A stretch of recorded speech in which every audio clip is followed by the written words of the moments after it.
Hello friends, Jenkins Dota here, bringing you another Dota 2 video on behalf of DotaAlchemy.com, and this video is going to be part of the Mental Game video series. And in this video, I'm going to be covering the difference between a Tier 1 player and a Herald.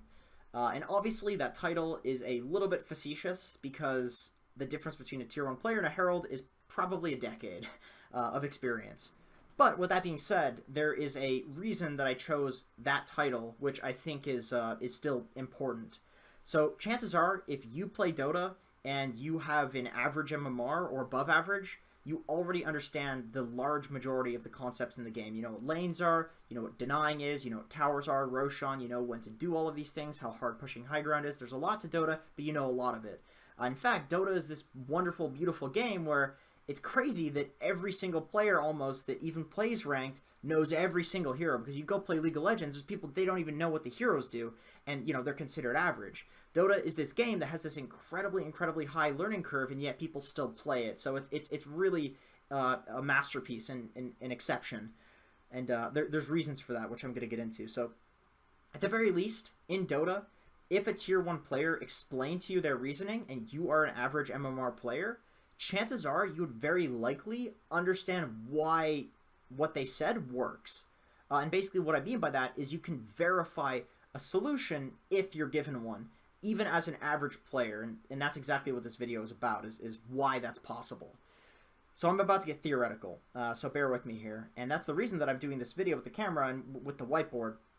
So in computer science, which is what I studied in school, so it's very near and dear to me, there's this interesting theory of NP. And to understand what that means, I first have to explain something called complexity theory, which is basically a subject in computer science where you come to me and say, Jenkins, I have this problem. It needs to be solved. Give me an algorithm that no matter how big the problem is, as long as it's the same problem, you can solve it. And I go, here's the solution. Here's the algorithm. And then anytime you have that problem, you just want to solve it. So basically, like, if you need to bake a cake, and I'm like, okay, here's the recipe. The recipe is that algorithm. So it doesn't just pertain to math, it pertains to all sorts of problems in the world, and that's why it's such an interesting subject in computer science. So basically complexity theory is looking at these problems, looking at the algorithms that solve the problems, and coming up with an equation that kind of defines how complex those solutions are to the problem, how complex those algorithms are. So to give you a bit of an example of some complexities, let's say we have a group of people, and I say, how many people are there? Well, what did you just do when you were looking at your computer, or whatever you're watching this on your cell phone? You went through and counted how many circles I drew, right? So how many checks with your eyes did that take you to count how many people are there? 5, right? So if I draw another guy, and let's say you didn't already know that there was 5, you'd check again. You just look at every single head and be like, okay, there's 5. So basically, you have to check each person, and it's the same thing. If you were to give me a crowd of people and you're like, Jenkins, count how many people are in the crowd, I would do the same algorithm. I would follow, and algorithm is a very important word. I would follow the exact same algorithm, and I'd be like, okay, 1, 2, 3, 4, you know, I would count until I'm finished, and once I'm finished and there's nobody else that I haven't counted, that's the number of people that there are. So basically, no matter what the size of the crowd is, let's say the size of the crowd is n. Obviously that's a letter, but in math you can use letters as numbers. It's n, which means it can be anything. As long as the size of the crowd is n, the solution, the algorithm, will always take n checks. I'll say you. I'll say that n times. No matter what n is, I'll say that n times. And that is a problem that we say is n, or linear if you want to Google that stuff, but we can just say that takes n guesses to solve that. So it can actually be made simpler though. You can solve that problem way simpler by adding a couple constraints. So let's say hypothetically these people that I drew here are big fatties. They weigh 500 pounds. They're at some sort of weight loss clinic. I know this is getting dark or whatever, but let's just say hypothetically they weigh 500 pounds, every one of them exactly. And hypothetically, also within this crazy hypothetical, they're already standing on a giant scale. This whole crowd, they're on a giant scale. Like that, right? And the scale, it has a number down here that reads the weight of all of them combined. So if they all weigh 500 pounds each, and the scale says 5,000, how many people are here? 10 because you just divide it by 500. You divide it by their weight. So it's 10.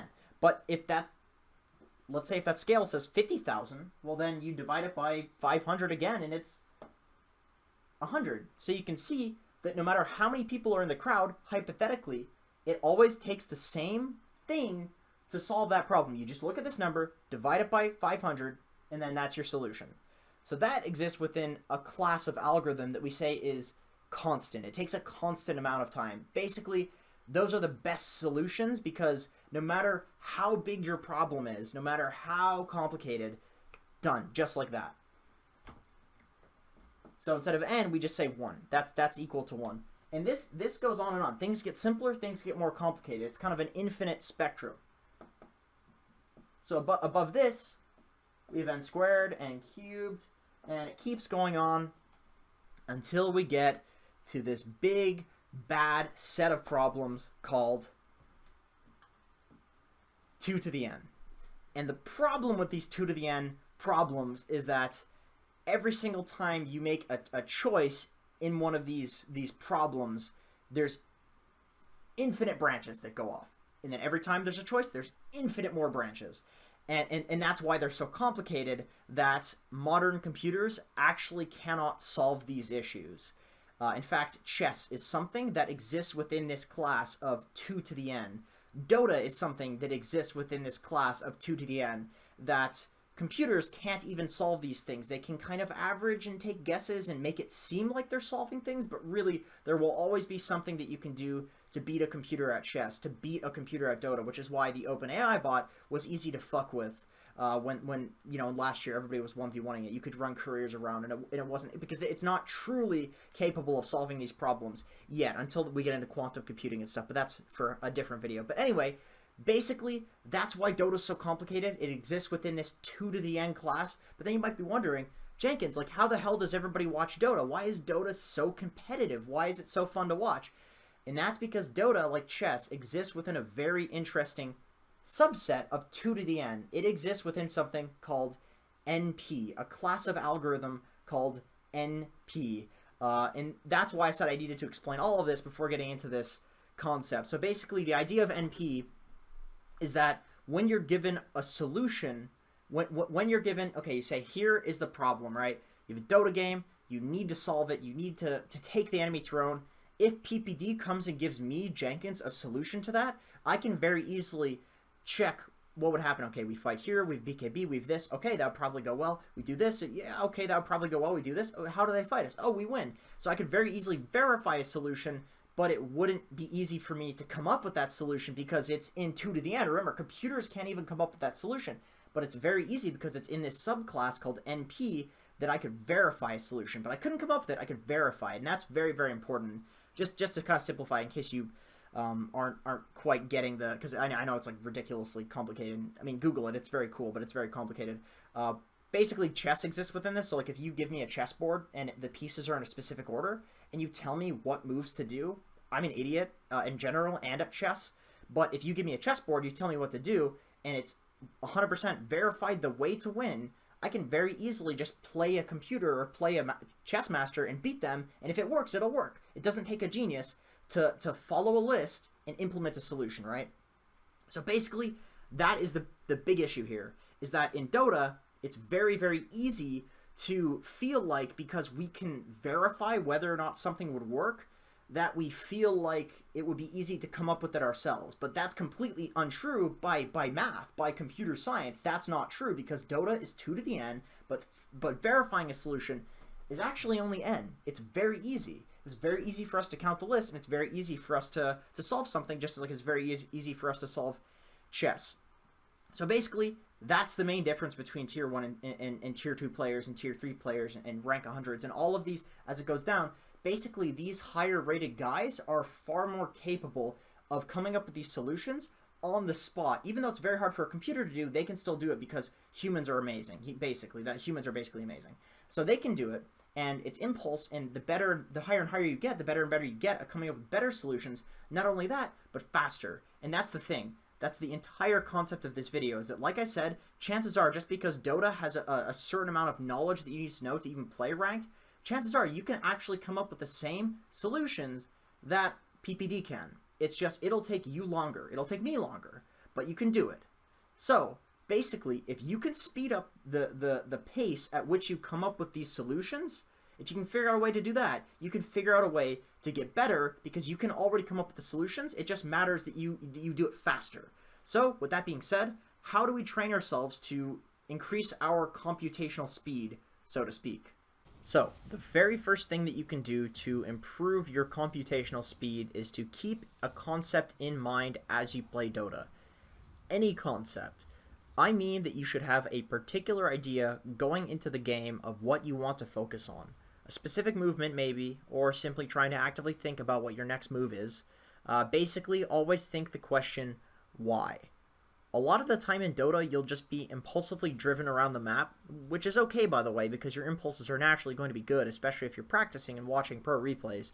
But if you're constantly asking and re-asking yourself the question, why am I actually doing this?